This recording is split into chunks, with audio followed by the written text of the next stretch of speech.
Mesdames et messieurs, bonsoir. Merci de votre fidélité et de suivre ce journal. Il est prévu en matière de la météorologie, en cours de nuit, des activités pluvio-orageuses faibles à localement modérées sur le sud des régions de Difa, Zender et Maradi. C'est dans une présentation de Kachalou Gapchalawan. Mesdames et messieurs, bonsoir. C'est avec un plaisir renouvelé que je vous reçois à votre rendez-vous sur le temps ce vendredi 29 août 2014. Pour la situation météorologique, sachez que nous assistons à une accalmie quasi généralisée sur 3 à 4 jours sur notre pays, dû essentiellement à la stabilité atmosphérique, mais également au front tropical qui amorce donc sa descente vers le sud. Mais néanmoins, nous assistons aujourd'hui à une timide reprise, surtout sur les régions est de notre pays, et voyons tout cela par le truchement donc, du satellite Météosat, de l'imagerie satellitaire donc, de Météosat, de 18h, et TI, qui nous montre là une vaste zone pluvio-orageuse sur le Tchad. Sur le nord nigérien également, nous avons des systèmes pluvio-orageux en évolution, et sur le centre et l'ouest du pays, disons que le ciel reste dégagé. Ce qui nous amène donc à prévoir en cours de nuit des activités pluvio-orageuses faibles à modérées, là, sur le sud Manga et sur le sud d'Amagaram-Mounio. Toujours en cours de nuit, des tendances orageuses sont également prévues sur le sud Maradi et des activités pluvio-orageuses de faible ampleur sur l'extrême sud des régions du fleuve. Pour la matinée de demain, pour l'essentiel, le temps va rester couvert sur pratiquement la bande sud du pays avec une couverture plus dense là sur le Manga. Mais sachez que nous assisterons à une reprise de ces activités pluvio-orageuses en fin de ce week-end, disons début de la semaine prochaine, surtout sur le centre et l'ouest de notre pays. Mesdames et messieurs, c'est ce qui met un terme à cette page météo. Au revoir et à demain. Suite de ce journal avec cette conférence de presse ce matin du bureau de l'Assemblée nationale, entre autres points développés, la requête introduite par Hama Amadou auprès de la Cour constitutionnelle sur la légitimité de ce bureau de l'Assemblée nationale à se prononcer sur la levée de son immunité, mais également sur les anciens avis émis par la Cour constitutionnelle sur la légalité de tous les citoyens nigériens devant la loi. Un extrait donc de l'intervention de Mohamed Ben Omar, animateur de cette conférence de presse. Quand il dit que j'ai déjà saisi la Cour constitutionnelle, on sent le dilatoire. Pourquoi? Parce que, et c'est curieux, le 24 septembre 2013, la Cour a rendu un avis, qui est l'avis numéro 30/CC du 24 septembre 2013, suite à une requête du président de l'Assemblée nationale. Et je vais vous le lire. Par lettre 00031/PAN/SG en date du 12 septembre 2013, enregistré au greffe de la Cour, jour sous numéro 24/greffe/ordre, le président de l'Assemblée nationale saisissait la Cour constitutionnelle, conformément à l'alinéa 126, alinéa 2 de la Constitution, en vue d'obtenir l'interprétation de l'article 88, alinéa 3 et 4 de la Constitution, l'application de l'article 88 de la Constitution et la conformité à la Constitution du droit reconnu à l'Assemblée nationale de demander la suspension des poursuites ou de l'arrestation d'un député. Ici, ce que je dois vous dire, c'est qu'immédiatement quand le FA Loumana a quitté la MRN, quelques jours juste après, le président Hama Amadou a saisi la Cour en demandant un avis et en posant des questions bien précises. Je ne veux pas vous perdre votre temps, c'est tellement rébarbatif, mais je vais à la phase essentielle pour vous dire qu'il connaît déjà la réponse. Il sait que la Cour lui a donné un avis. Mais comme je disais tantôt, par mauvaise foi, il persiste et il signe. Il faut gagner du temps. Et ce faisant, je vous lis juste un passage où la Cour lui a rendu un avis et elle dit, hors session de l'Assemblée nationale, le député est couvert par l'immunité qui le protège contre une arrestation.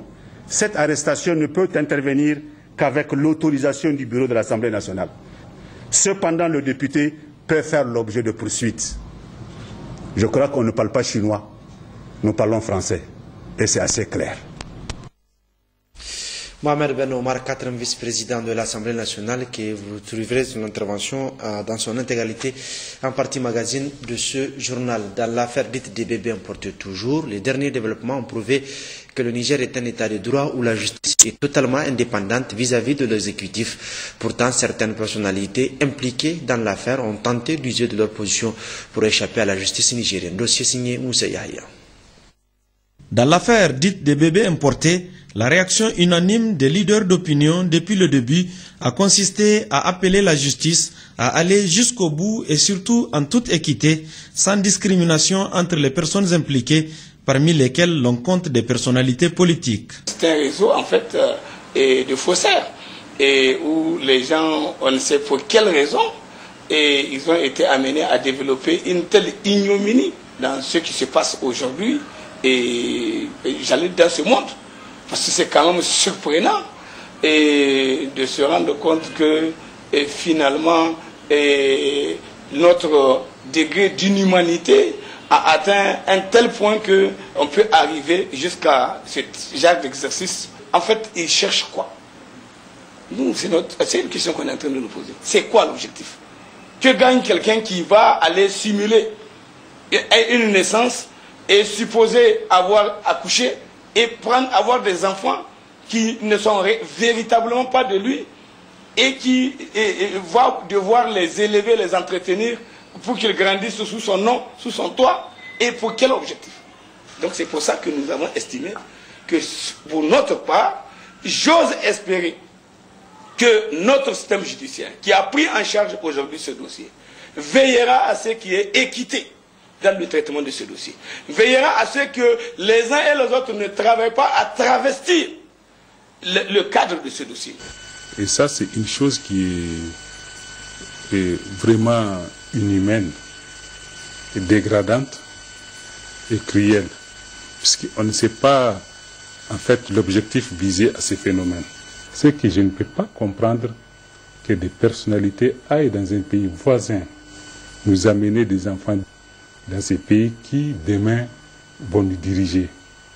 Et ces enfants-là qui n'ont ni frère, qui n'ont ni cousin, qui n'ont aucun parent ici, mais comment ils vont nous diriger? Le fondement de cette demande était que les 17 autres personnes impliquées croupissent en prison depuis plusieurs semaines. Parmi elles, il y a des femmes, c'est-à-dire les prétendues mères de ces bébés, dont des épouses de personnalités politiques et des agents de santé, eux-mêmes des pères et des mères, privés de l'affection de leur famille pour le besoin de la justice. Pourtant, l'affaire a essuyé plusieurs velléités de politisation. Qui a poussé, qui a fait quoi?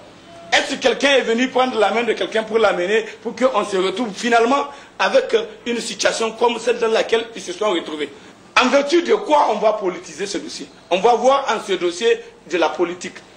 En vertu de quoi? Aucune de ces femmes interpellées ne présente, avant son accouchement, une grossesse apparente.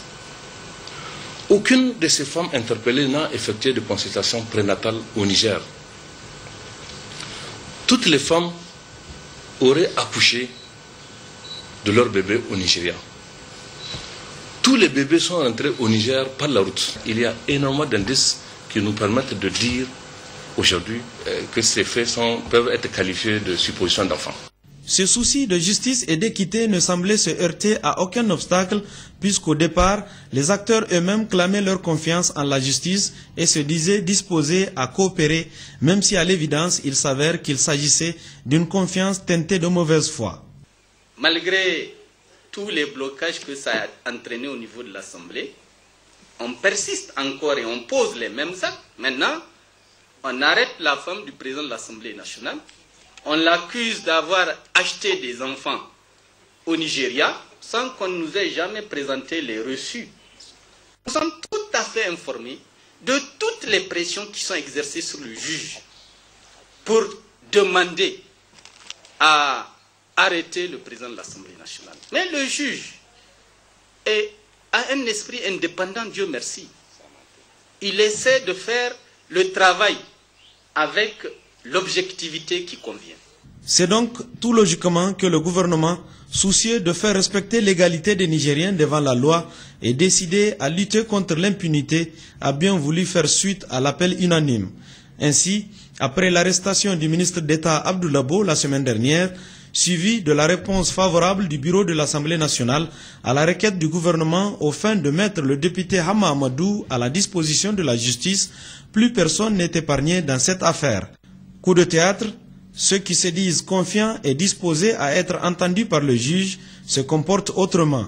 Le président de l'Assemblée nationale décide de prendre la poudre d'escampette et c'est la presse continentale qui en fait large écho. C'est le quotidien togolais Le Temps qui a annoncé la nouvelle avant d'être rejoint par le site Guinée-Conakry Info.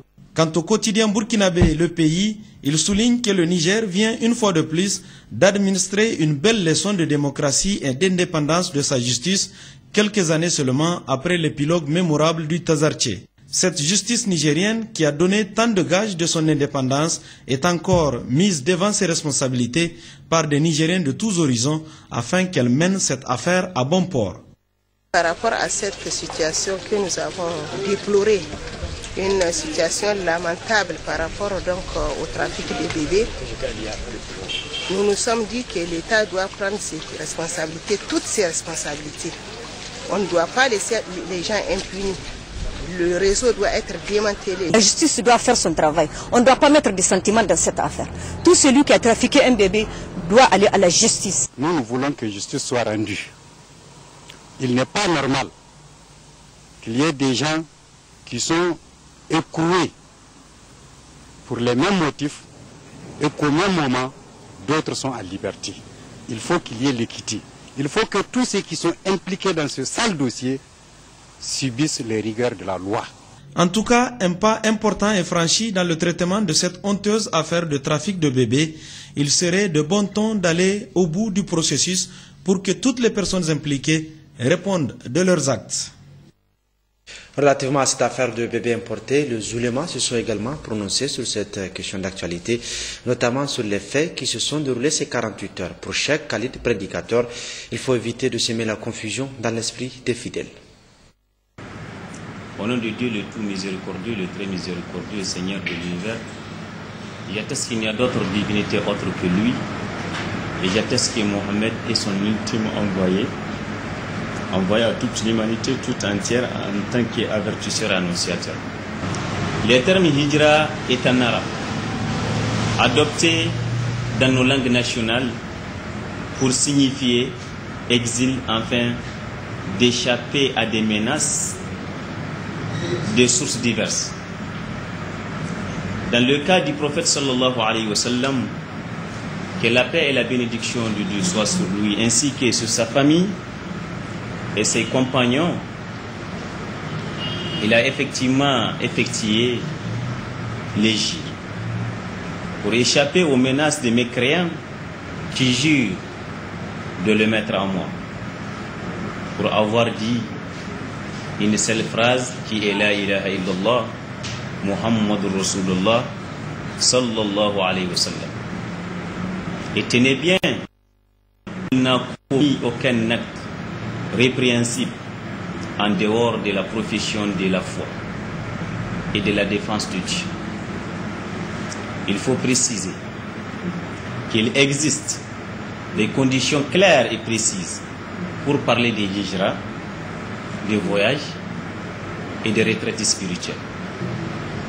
Le hijra est autorisé lorsque le musulman est menacé dans son existence par des mécréants ou des autorités de son pays qui adoptent des lois contre l'exercice de sa culte. Là, l'hégire est obligatoire. Le voyage est aussi autorisé et encouragé lorsqu'il s'agit pour le musulman d'aller chercher des connaissances utiles, religieuses, de sa conviction et religieuse. La retraite spirituelle ainsi est aussi conseillée particulièrement pendant le mois sacré et elle s'effectue non loin de là où réside le musulman. Elle se fait dans la mosquée ou en dehors, dans un lieu sûr et sacré. Enfin, c'est de dire que l'islam est une religion de paix et une religion qui n'a pas de contraintes à s'y convertir. De cela, c'est ça la définition de l'islam par l'hégire, parce qu'il y a une définition de l'hégire et voyage et aussi retraite spirituelle. Parmi ces trois principaux que l'islam autorise, Maintenant, la question se pose. Maintenant, est-ce que celui qu'on considère qu'il a fait hijra, est-ce qu'en réalité, selon ces principes-là, il est utile vers la religion musulmane?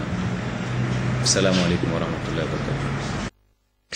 Retour à l'Assemblée nationale où le 4e vice-président de cette institution, Mohamed Ben Omar, a reçu ce matin une délégation du personnel administratif de l'Assemblée nationale du Bénin, conduite par le secrétaire général de leur syndicat autonome, M. Odon Aro André.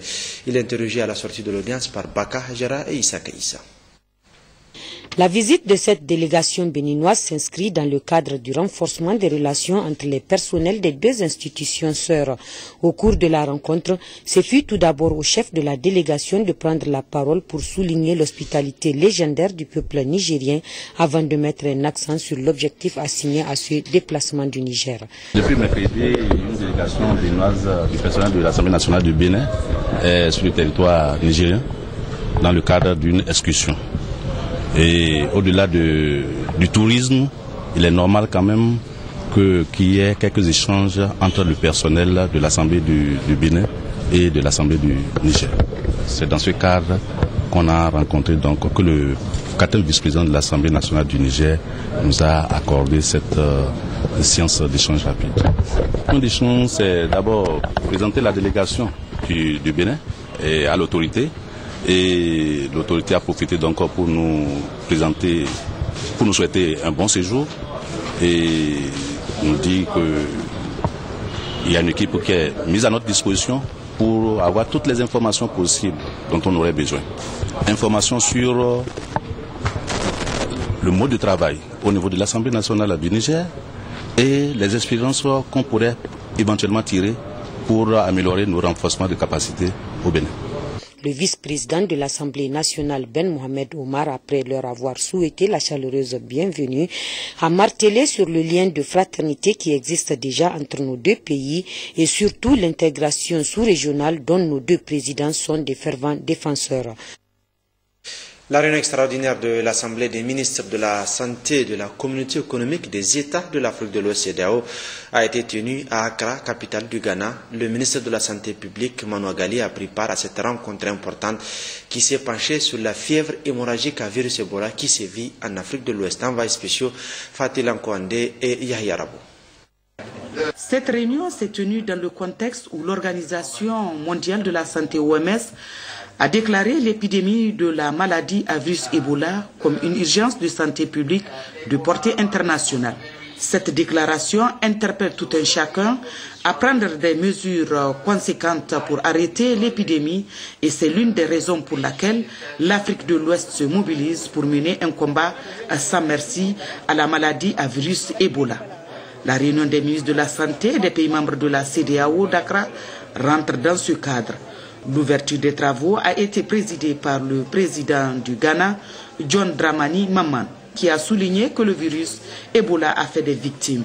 Il a eu une pensée pour toutes ces personnes atteintes de cette terrible maladie, sans oublier tous ces citoyens de la sous-région qui vivent dans la panique. Le directeur général de l'Organisation ouest-africaine de la santé, Dr Xavier Crespin, a énuméré les actions menées depuis l'apparition de ce virus tueur. Le Niger a pris part à cette réunion et c'est le ministre de la Santé publique, Manu Agali, qui a conduit la délégation de notre pays. Mais quelle a été la participation du Niger en termes de propositions? Avant cette journée du 28 août 2014, il faut signaler que nos experts ont travaillé le 26-27 août 2014 ici à Accra au Ghana et ils ont fait des propositions. Nos représentants, les experts nigériens qui sont venus, ont présenté le plan de riposte du Niger, un plan de riposte national élaboré en collaboration avec tous nos partenaires. Donc il s'agissait de dire à cette rencontre l'expérience nigérienne en matière de lutte de riposte contre l'épidémie virus Ebola. Le Niger, de bout en bout, a contribué à cette conférence, tant au niveau de propositions pratiques, tant au niveau des recommandations, tant au niveau des experts qu'au niveau ministériel. À l'issue de cette rencontre, d'importantes décisions ont été prises. Le directeur général de l'Organisation ouest-africaine de la santé, le docteur Xavier Crespin. Cette réunion, nous l'avons convoquée pour d'abord permettre aux différents acteurs de terrain, les techniciens d'abord, pour évaluer un peu toutes les actions qui ont été menées jusqu'à maintenant dans les différents pays, surtout dans les pays affectés, mais également tous les autres pays, notamment les pays limitrophes. Il s'agit également au niveau politique également de voir toutes les résolutions qui ont été prises au niveau des différentes instances régionales comme le sommet de l'Assemblée des ministres de la Santé, mais également le sommet des chefs d'État et de gouvernement à Accra, qui s'est tenu ici et où l'Organisation ouest-africaine de la santé a eu à faire une présentation. Cette présentation avait permis donc de mieux comprendre l'épidémie, son étendue et toutes les actions qui ont été prises par notre organisation commune, mais également par les autres partenaires. Donc il s'agissait aujourd'hui de venir ici, d'évaluer toutes ces actions, voir leur impact, leur pertinence, et ensuite, avec tous les experts, voir quelles sont les nouvelles actions qui peuvent être menées en vue d'éradiquer ces fléaux. Il faut dire déjà que cette maladie d'Ebola, au-delà d'une question de santé, est devenue un véritable problème de sécurité régionale. C'est un problème de sécurité régionale, c'est un problème de santé publique majeur au niveau de notre région. Donc il faut accorder une réponse régionale et une réponse régionale harmonisée avec des actions concrètes, efficaces, qui vont permettre donc d'éradiquer cette maladie. Il faut souligner cependant que les ministres de la Santé des pays endémiques n'ont pas effectué le déplacement d'Accra. Retour au pays avec le centre Amir Sultan de Niamey qui abrite depuis ce matin la rencontre annuelle des responsables centraux et déconcentrés du ministère des enseignements secondaires. Cette réunion de 72 heures dont l'ouverture officielle a été présidée par la ministre déléguée au plan assurant l'intérim de son homologue en charge de la question a pour but de faire le bilan de l'année écoulée et des perspectives pour l'avenir. Issoufou Noumou et Mariam Madakou. Cette réunion qui se tient un an après la création de ce jeune ministère s'inscrit dans le cadre des préparatifs de la rentrée scolaire 2014-2015. Véritable cadre de réflexion et d'échange entre responsables des services centraux et déconcentrés, cette réunion se veut le lieu de discuter de la problématique de la qualité de l'enseignement, précisément du sous-secteur enseignement secondaire. L'erreur n'étant pas permise dans l'administration des remèdes, il va sans dire que le diagnostic doit être le plus exhaustif que possible. Les sujets inscrits à l'ordre du jour de la rencontre, à savoir le bilan de l'année 2013, les préparatifs de la rentrée scolaire 2014-2015, les dispositions à prendre pour un enseignement secondaire de qualité, constituent une bonne base pour une réflexion féconde et la formulation de recommandations pertinentes. C'est dire, mesdames et messieurs les cadres, que l'exercice qui est devant nous requiert concentration et sérénité. Existe donc la langue de bois et place à des échanges techniques de haut niveau afin qu'au terme de vos travaux, vous puissiez proposer au gouvernement les mesures qu'il faut pour sortir notre sous-système des contre-performances qui l'ont marqué depuis un certain temps.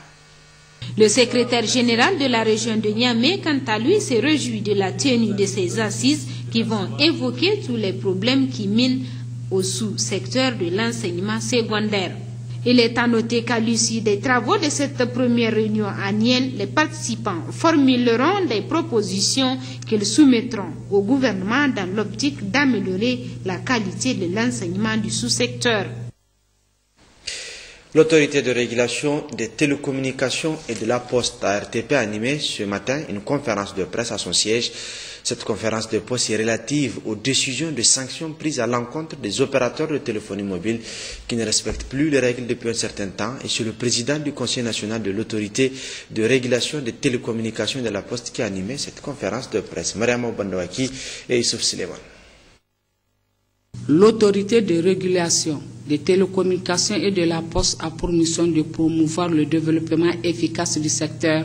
Dans son intervention, le président du Conseil national de régulation des télécommunications et de la poste, M. Hirosani a rappelé les objectifs des contrats diligentés par son institution auprès des 4 opérateurs de téléphonie mobile, à savoir Atlantic Telecom Niger, Celtel Niger SA, Orange Niger SA, Sahelcom SA. L'application de la décision numéro 72/ARM/TE du 18 août 2010, obligeant les opérateurs de la téléphonie mobile à introduire dans leur système de facturation prépayée un procédé informant le client par SMS immédiatement à la fin de sa communication sur son coût, sa durée ainsi que le solde restant. Il a souligné aussi que ces différentes sanctions sont prises ou proposées en fonction de la gravité des manquements. Atlantic Telecom Niger, c'est-à-dire MOVE, il lui a été appliqué l'amende maximale de 3% de son chiffre d'affaires de l'exercice précédent, ce qui donne comme montant de son amende 537 159 242 francs CFA. Celtel Niger, c'est-à-dire RTL, il y a lieu de lui appliquer l'amende maximale de 3% de son chiffre d'affaires de l'année précédente, c'est-à-dire un montant d'une amende de 3 41 608 830 francs CFA. Orange Niger, il y a lieu de lui appliquer une amende maximale de 3% de son chiffre d'affaires de l'exercice précédent et dont l'amende donc se monte à 1 691 482 404 francs CFA. Sahelcom, il lui a été appliqué une amende de 1% de son chiffre d'affaires de l'exercice précédent. Elle écope donc d'une amende d'un montant de 17 492 667 francs CFA. Ces sanctions seront recouvrées par les services compétents du ministère des Finances au profit de l'État et versées au Trésor public sous la réglementation en vigueur.